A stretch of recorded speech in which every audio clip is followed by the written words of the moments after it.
This is a Squiz podcast. We're your shortcut to being informed. Before we get into it, this episode is brought to you by HubSpot. When all marketers do is put out fires, you burn out fast. With Breeze, HubSpot's collection of AI tools, you can get results without the stress. So marketers stay cool and your campaign results get hotter than ever. Visit hubspot.com/marketers to learn more.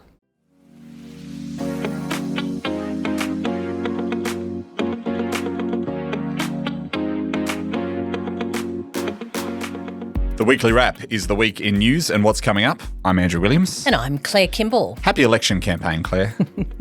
To you, Andrew. And to all who celebrate. As we do. As we do. Yeah, exactly. So that has been announced.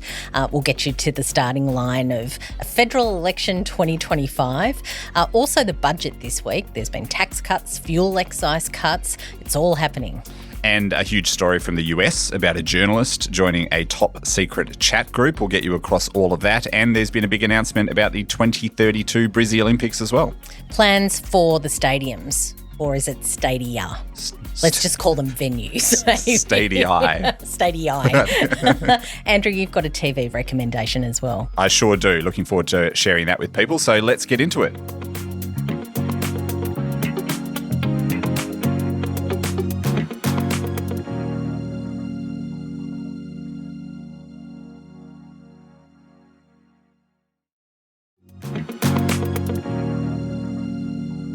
We have talked a lot about federal politics on Squiz Today this week, and the election and budget will also top the weekly wrap. But before we get into all of that, I'm just a boy standing in front of a girl asking her to sign our petition.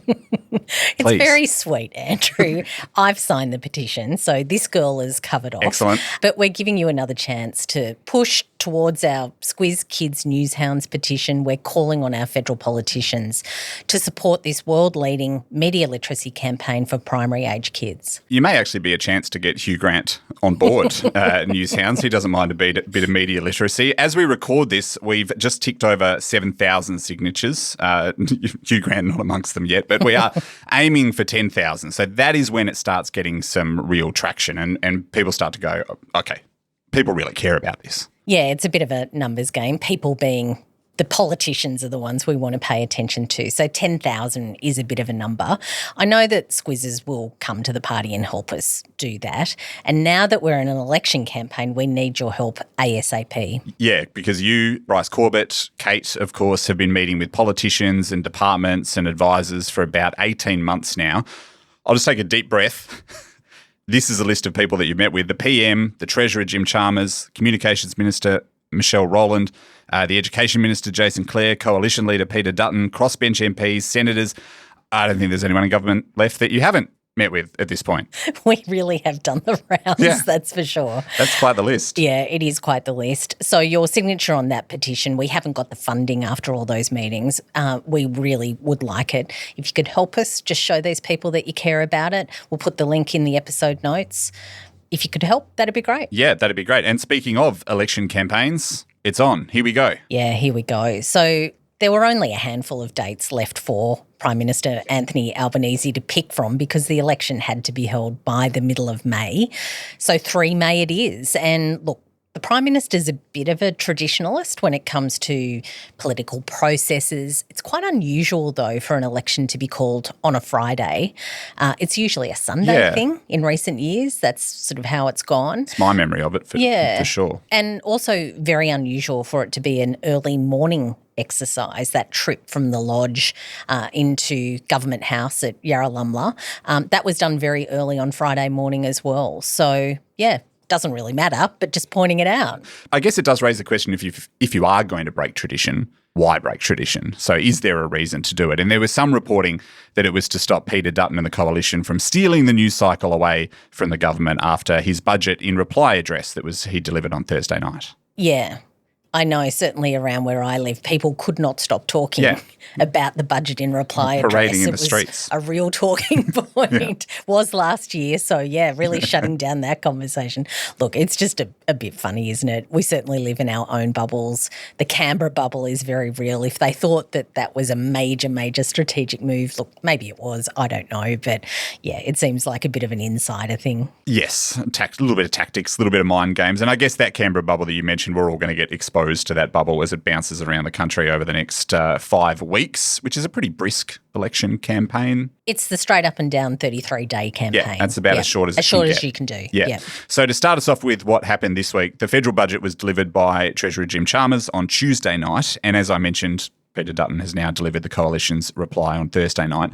Those essentially served as the major parties' rallying cries, starting guns for the election to come. Yeah, not quite the regular budget that we would see that's all about what's sort of happening over the next 12 months. This really was the start of a election campaign. So the line that really stuck out, I thought, on Tuesday night from Jim Chalmers was that the government's focused, and this is his quote, on a new generation of prosperity in a new world of uncertainty. Certainly that second part of the equation, there was a lot of focus about the tariffs that US President Donald Trump has been doling out. As far as Australia goes, only our steel and aluminium industries have been affected so far. But the point really is we don't know how far it's going to go. We don't know what other industries might be affected. So that uncertainty is a real thing. It's a real cloud over the economy that the government, whoever wins this election, will need to manage. What Chalmers did want to press home overall, though, is that the Albanese government has managed the nation's finances. He says they've done that responsibly over the last 3 years and would continue to do so. The one thing that I suppose people who watch politics very closely weren't necessarily expecting in terms of his announcements in that budget was a tax cut, which was announced and then very quickly legislated for over the course of this week. So that cuts the bottom rate of income tax. To put it in a dollar term for you, that would give all taxpayers a cut of $268 next financial year and then $536 a year after that. Now, that's going to cost the budget as a whole $17.1 billion, and the coalition is not on board with this idea. No. Not on board with that. So Peter Dutton and the coalition voted against that. That all happened this week. It did get passed without the coalition support, but they're not on board. What Dutton has proposed is a cut to fuel excise. So that's the tax that you pay for petrol at the Bowser. The coalition's proposing to halve it, so cut it from about 50 cents to about 25 cents.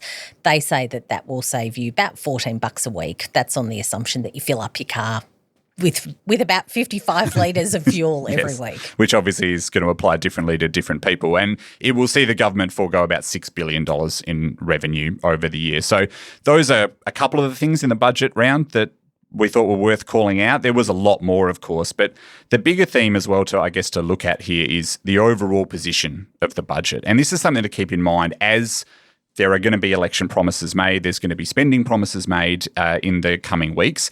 And as it stands, the government's spending well above its means. So there was some analysis this week from the Financial Review, which comes out pretty much every budget, but it's just the framework, I guess, as we're heading into new spending commitments, which happen in an election cycle. Since coming to office, the Albanese government has announced $123.6 billion in new spending decisions. So these are things that they've actually created, whether they're programs, they're commitments that they've made. They're not just Medicare or spending on schools, the stuff that's always piped into the budget. These are new decisions taken. However, they've only raised $46.1 billion in new revenue measures to pay for it. So I guess the other thing to call out, it's not just about the Albanese government and Labor. The coalition, while it wasn't on board with that tax cut, it has actually matched a lot of Labor's promises that they've made in the last few months. A couple of those promises that we've covered and you might have clocked were the $9 billion for the Bruce Highway, about the same amount of money for Medicare as well. The list goes on in terms of spending promises that the coalition has matched. hopefully Labor promises billions of dollars for news hounds and the coalition matches that as well. Yeah, That'd be nice. Why not? Yeah, could happen. That's an excellent commitment that they should make. Billions would be terrific. Before we wrap this up, let's get you to the starting line for what Labor needs to do to hold on from an electoral perspective and what the coalition has to do to win. So if Albanese and Labor can hold on to what they have at the moment, they will retain government. But a swing of less than 1%, which is not much. Teeny tiny. Very tiny, will change that. Yeah, most incumbent governments get a swing against it. It's just what degree that is. Some increase their majority, but certainly after you've had a stint, you usually take a bit of a hit. Yes. So it's the finest of margins, and that's why you'll hear a lot of talk about Labor potentially heading into a minority government space.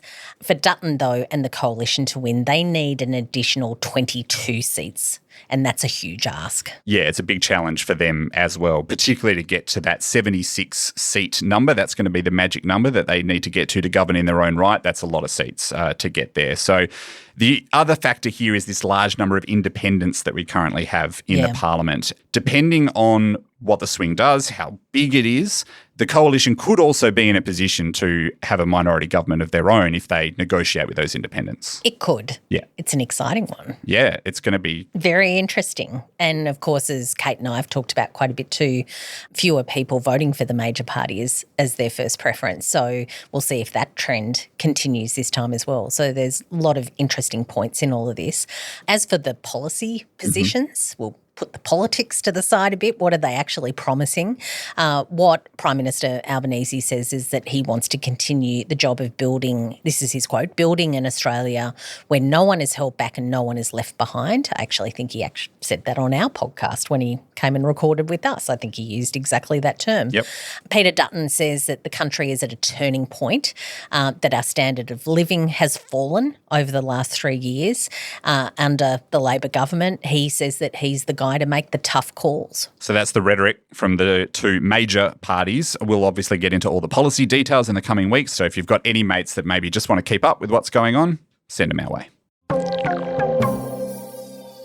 A message now from HubSpot. It takes a lot to grow your business. You've got to attract audiences, score leads, manage all the channels. It's a lot of long days and late nights. With Breeze, HubSpot's new AI tools, it's never been easier to be a marketer and nail your goals fast. That means pretty soon your company will have a lot to celebrate, like 110% more leads in just 12 months. Visit hubspot.com/marketers to learn more. Claire, have you ever had the displeasure of accidentally texting somebody you didn't mean to text? Absolutely. Oh, dear. Are you allowed to tell that story on the podcast? It's a trauma that I'd rather forget, Okay.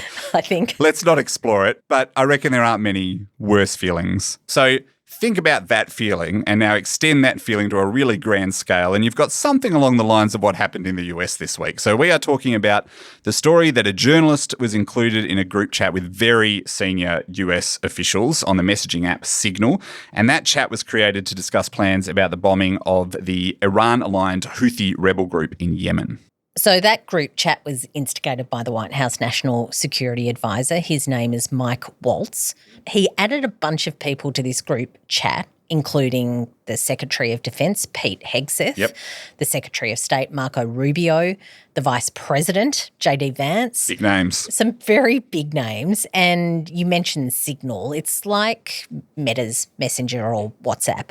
It's more secure though. So it's preferenced by journalists and anyone who's really concerned about privacy. And apparently the very top of the American government, although there's a question about whether them actually using Signal was legal. But before we get into all of that, maybe let's explain who the Houthis are, just for people that don't know. Yeah, that's a good chat. So the Houthis, they're a rebel militant group, as you said, backed by Iran. Mm-hmm. They've been causing problems in the Middle East for many, many, many years, but probably the last chapter to pay attention to has been since the 7th of October. Yes. So they've been attacking shipping routes.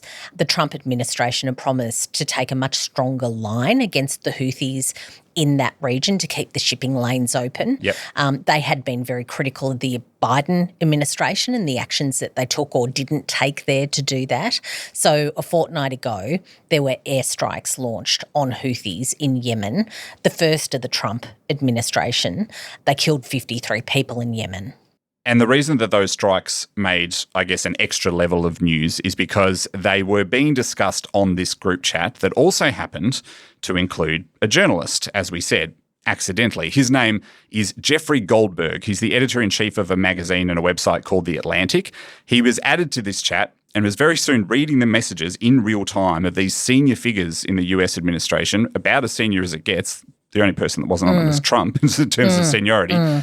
Discussing the pros and cons of what these strikes might achieve and how to go about them. Pros and cons and actually deploying those strikes. Yes. Yeah, really quite extraordinary stuff.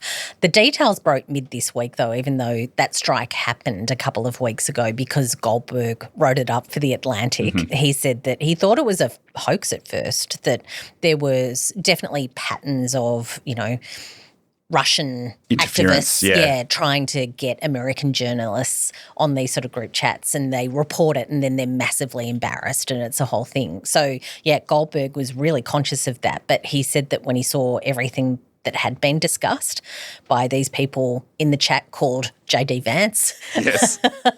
and also, Hegseth, all that kind of stuff, that actually it was real because it happened in the time frame that the chat was talking about. Yeah, which was just a couple of hours later. And he writes about it from start to finish in that article that we discussed. It's called "The Trump Administration Accidentally Texted Me Its War Plans," which that is a title that's going to get some attention. I've read the whole thing. I've got a subscription to The Atlantic to read it. To do it, yeah. And it immediately got picked up everywhere. Everywhere. And look, it's easy, I think, to bounce around these stories when you see them and they run and run and run. You're like, I don't know what this is. Is it just a weird media insider story or does it actually matter?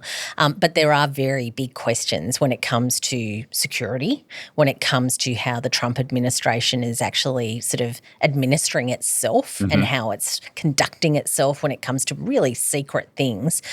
Goldberg himself says in the article that he kept the chat private. But what if someone was added to a chat group and didn't? That's a real issue.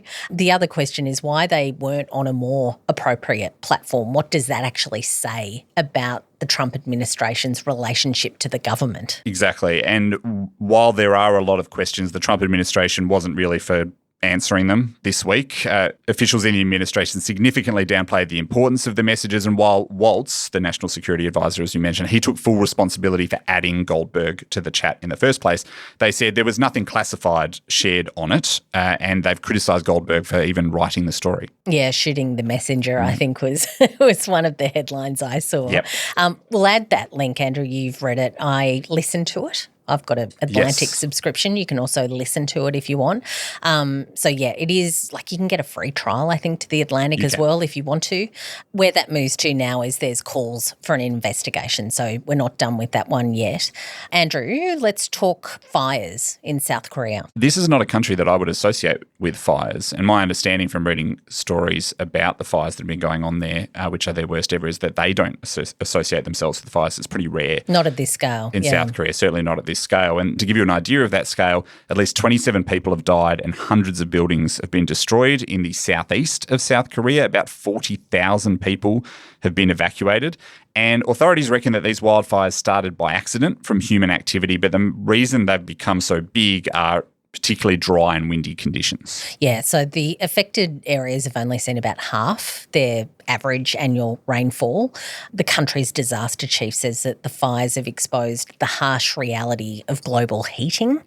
Another interesting factor in all of this, which I thought was worth calling out, is they're especially devastating because of the high density of pine trees there. Yeah, so experts reckon that that's sort of oiling the blaze. That's the word that they used. And the reason for that is that pine trees contain resin, which essentially acts a lot like oil, and it makes the fires a lot more intense once they're ignited. So it can make them burn faster, it makes them burn stronger, longer. So that is a big issue when you're trying to fight them. Yeah, for firefighters, it's been a real issue. Yeah. Something about the pine trees too retaining their needles. So they're not like trees that have leaves that just shed, particularly in the cold seasons. So when they retain the needles and they are burning with that sort of intensity that comes with all of that resin, they act like a bit of a candle, and that's been a factor in the spread and the speed of the flames in those dry and windy conditions as well. So just extraordinary factors at play. And one other thing worth mentioning is that it's also been devastating for the cultural history of South Korea. So historical relics have been burned to the ground, and that includes temples that are more than 1,000 years old. So it's an awful disaster for a whole range of reasons, and certainly one to keep an eye on going forward. Let's lighten things up a little bit, though, and talk about the Olympics. I know they're 7 years away, but I'm still very excited about them, even though the third number in the year is a 3. I'm really keen on watching everything that goes on. And this week's announcement of a bunch of new stadia, as we enjoyed saying at the top, just makes it feel a little bit more real, a little bit more tangible. It is a bit more real, particularly if you live in Queensland. I'm sure there's a real feeling there that they're starting to get a bit of momentum. And look, it's because Premier David Crisafulli said that there's going to be a whole lot of building going on. Whole lot of building. We've done a shortcut on this. You can check that out in the Squiz Today channel if you want to have a listen. But short version, the background of this week's announcement is that the Queensland government has cycled through 3 different plans for the Olympics and 3 different premiers. And before he was elected, late last year, Crisafulli made a couple of promises in regards to what would happen with the Olympics. Yeah. There's always promises with elections, as we've just talked about. Yes. But when Crisafulli was facing the electorate, he said that he wanted to commission a 100-day independent review because it had been a bit of a mess, those previous couple of plans. So what was happening to make sure that Queensland could host the Olympics in a good fashion that didn't break the bank. So a 100-day review to get into exactly all of those issues. What did they need to do it? The other was that he wasn't going to build a new stadium. And unfortunately for David Crisafulli, one of those promises directly led him to break the other one. So the 100-day review recommended a new stadium. So he was stuck between a little bit of a rock and a hard place. But the upshot is that that's what they're getting. 63,000-seat stadium in Victoria Park, which is some green space in the inner north of the city. That will host the opening and closing ceremonies, the athletics, the really big ticket, ones, the big ticket Olympic items.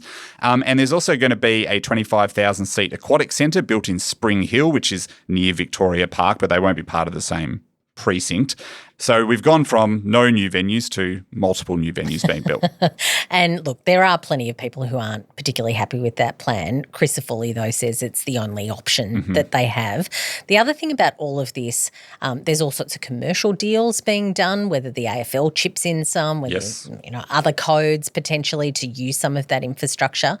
But another thing to clock, they're going to need a lot of people to come and build these things. And if you're anywhere in Australia, really, that's tried to do a renovation or build a home, you'll know that finding tradespeople is very difficult. It is very, very difficult. And we saw an interview from a leader in the construction industry who said they're going to need 30 to 40,000 workers per year in Queensland to get all of this done. So if you know someone in the construction industry, maybe just get them to put Queensland on their alerts because there might be some jobs going there. I should also mention as well, not just construction, demolition. It's going to be the end of the road for the Gabba, which is an iconic sporting venue in Queensland. That will be no longer. It'll be replaced by the new stadium. As a heavy cricket fan, Andrew, I know that will come with mixed feelings for you. It's a little bit devastating. Also, there's a great football highlight called the Miracle on Grass that took place at the Gabba. Okay. It's worth finding. Maybe we'll put a YouTube link in the episode notes to that. But it's one of the great comebacks of all time, and it happened at the Gabba. So lots of sports fans will be a bit sad to see the Gabba go.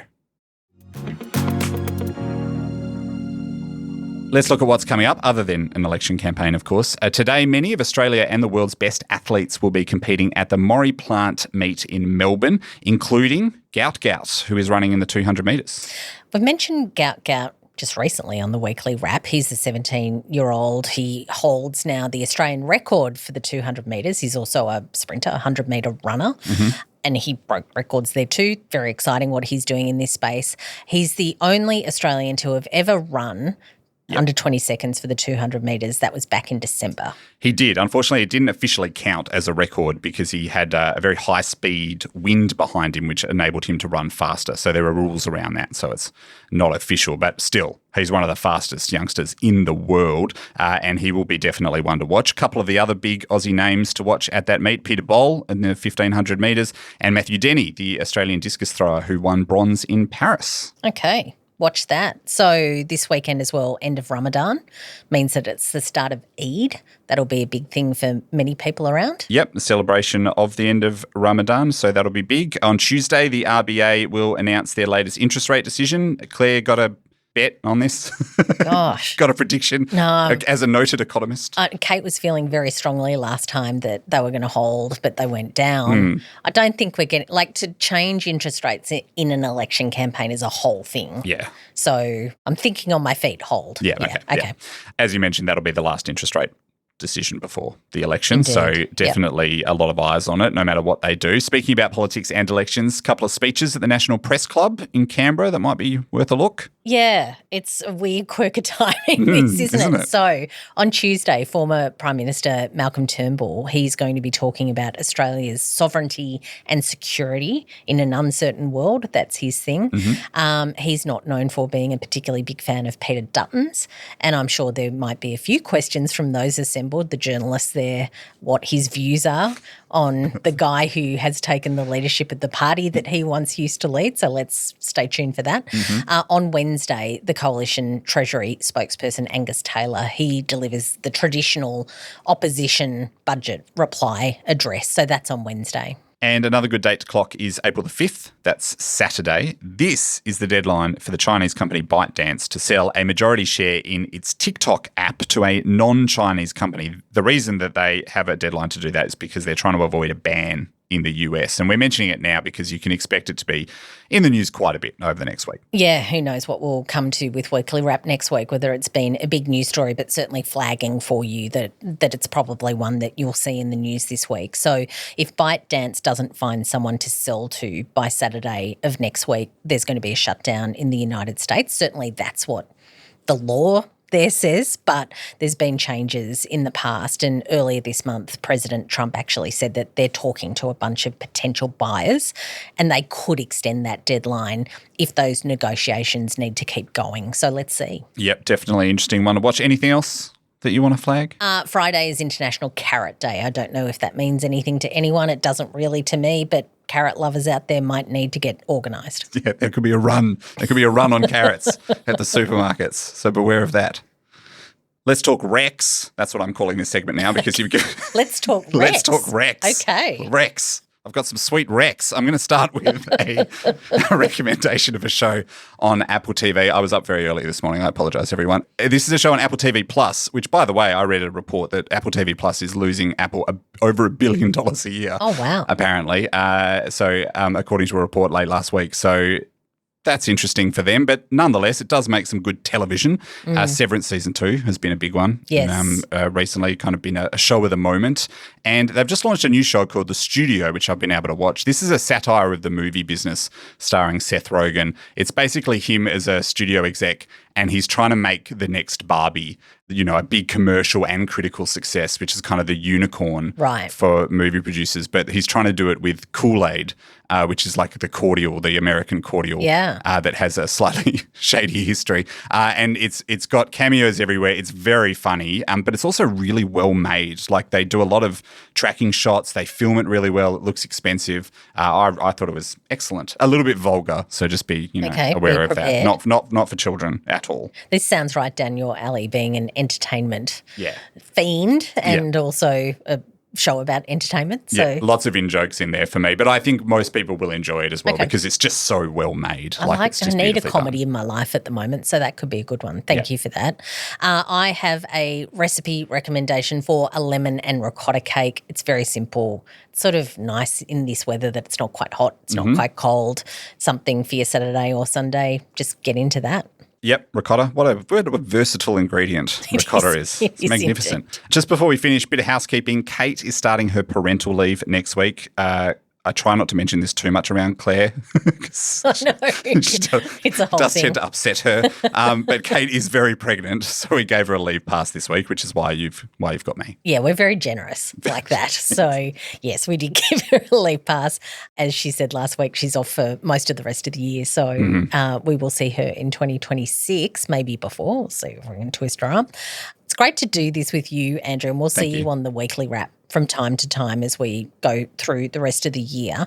But as Kate teased last week, our surprise mystery host coming on to Weekly Wrap while she's on leave, Jodie Spears is going to join us next week and ongoing. So Jodie's a journalist formerly with Channel 7.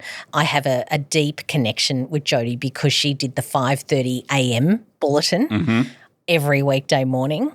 And I was up doing the news, so I felt like I was seeing Jodie every single day.